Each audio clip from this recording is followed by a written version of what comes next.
PLID L45S1 disc slip, disc collapse, disc সরে গেছে, রগে চাপ দিছে, এইসব নিয়ে আমরা কাজ করি। আমরা কুমিল্লায় আছি এবং কুমিল্লা কায়োপ্র্যাকটিক সেন্টার আমাদের, অপরদিকে লাইফলাইন কায়োপ্র্যাকটিক সেন্টার আমাদের, কিন্তু প্রতিষ্ঠান একটাই। আচ্ছা, অপরদিকে কি নাম? আক্তার হোসেন। বাড়ি কুমিল্লা। ব্যবসা বাণিজ্য স্টেশন রোড নাকি? জি। এই সমস্যাটা কতদিন? বলতে পারতেছি না, না হয়তো 3 বছর হবে। 3 বছর বা 4 বছর, যাই হোক। কি কি সমস্যা হয় বলো তো? সমস্যাটা প্রথম আমার এই মাথায় ব্যথা আসছে। প্রথম ওই কোমরে ব্যথা শুরু হয়েছে। জি। এরপরে ওই যা ট্রিটমেন্ট করানোর পর, আচ্ছা, ট্রিটমেন্ট করতেছে 3-4 বছর যাবত, ওষুধ খাইতেছেন, এই তো পুরো ওষুধ খাই উনি 3-4 বছর যাবত। অনেক ডাক্তার, ওই যে আক্তার যেমন গেছি। আচ্ছা, কোথায় গেছেন? এত কোথাও দরকার তো নাই, অনেক ডাক্তার দেখাইছেন, এটা বড় কথা, কিন্তু কত যে লাভ হয় নাই। এরপরে সব এই পায়ের ব্যথা। এখন ব্যথা দোনো পায়, দোনো পায়, হ্যাঁ, এখন ব্যথা 2 পায়। তো উনি এমআরআই করেন, বাম পায়ে কম, ডান পায়ে বেশি। যাই হোক, উনি এমআরআই করেন। এমআরআই করার ফলে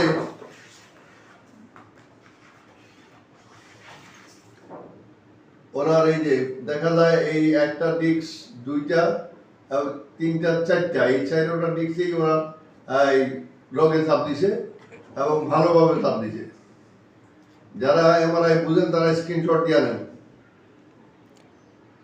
এই 2টা হলো বেশি খারাপ, একেবারে খুব বেশি অবস্থা খারাপ, বাইরে এটা শক্ত হয়ে গেছে। এটা তো সেম কন্ডিশন।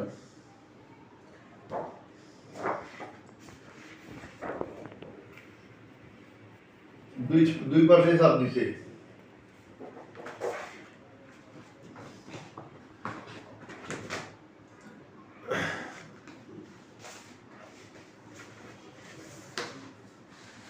আমরা ওনার চিকিৎসা একটু পরেই শুরু করব। আমরা আজকেই ওনার প্রথম সেশন চিকিৎসা করি। এখন প্রথম সেশন চিকিৎসা শেষে শুধু একটা কথা জিজ্ঞাসা করতে চাই, সেটা হলো আপনি অপারেশনটা এখন লাগবে নি? আশা করি মনে হয় না।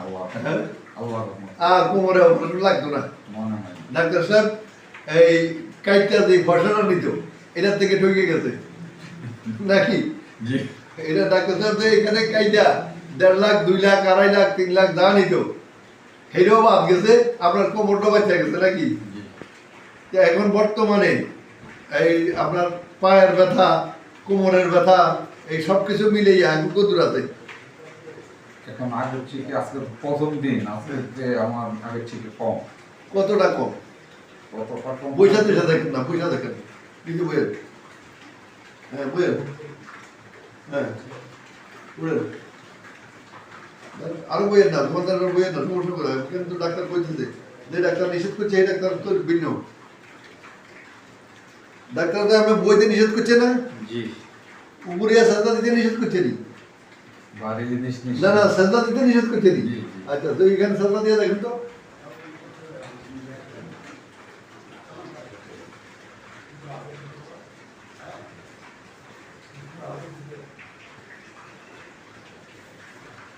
দেন, সাজদা দিয়ে দেখেন।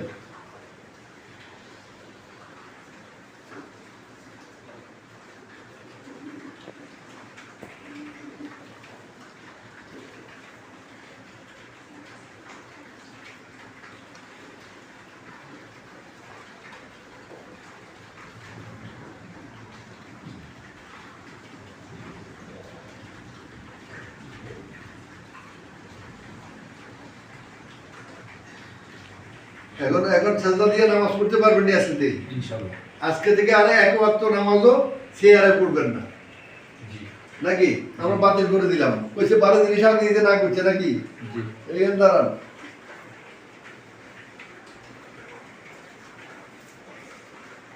এই 2টা 14 কেজি আছে, এটা 7 কেজি, এটা 7 কেজি, আর কি দেন? দুটোটা কি একসাথে? উড়ান না, দুটোটা একসাথে উড়ান না, আল্লাহর নাম লইয়া, 2 হাতে। হ্যাঁ করেন, উড়ান। উড়াইলে বাড়ি জিনিস উড়াইলে কোনো সোজা করে আমাকে দেওয়া হয় উড়ে আড়ান তো আড়ান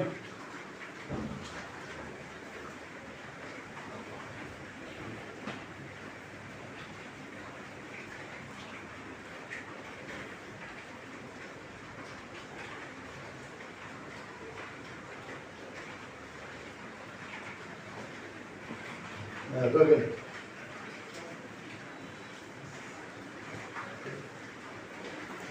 পারছেন জি পারছি হ্যাঁ।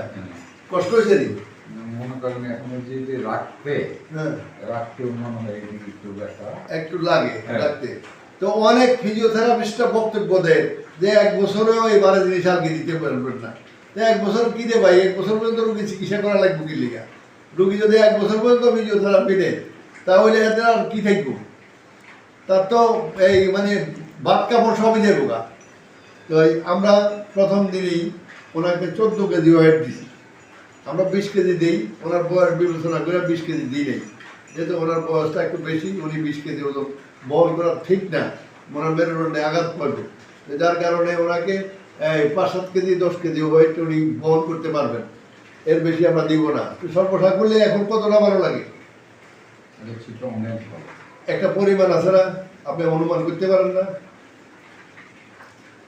মনে করেন যে 100-র মধ্যেই 100 বলতে প্রায় 40 40 এনা আমরা তো 10-20 হলেও খুশি থাকি কারণ যেহেতু এখনো কোনো ওষুধ ব্যবহার করা হয়নি তো 10-20 হলে আমরা খুশি থাকি কিন্তু আসলে 10-20-এ খুশি থাকতে আমরা পারবো না এই কারণে আমরা চাই যত দ্রুত রুগী সুস্থ হয়ে যায় যে রুগীর যাতে আর্থিক দিক থেকে রুগী সেভ হয় অপর দিকে রুগী যাতে তাড়াতাড়ি সুস্থ হয়ে যায় আমাদের প্রতি আরও রুগী ধরে নিয়ে আসে যাতে আমার রুগীরা রুগী ধরে নিয়ে আসে নাকি আপনাদের ধরে নিয়ে এসে কে সিরাজ ভাই সিরাজ ভাই আরেক রুগী আমার পুরানো রুগী যে রুগী ধরে নিয়ে এসে ওনারা এখানে খুশি দাও জি খোদা হাফেজ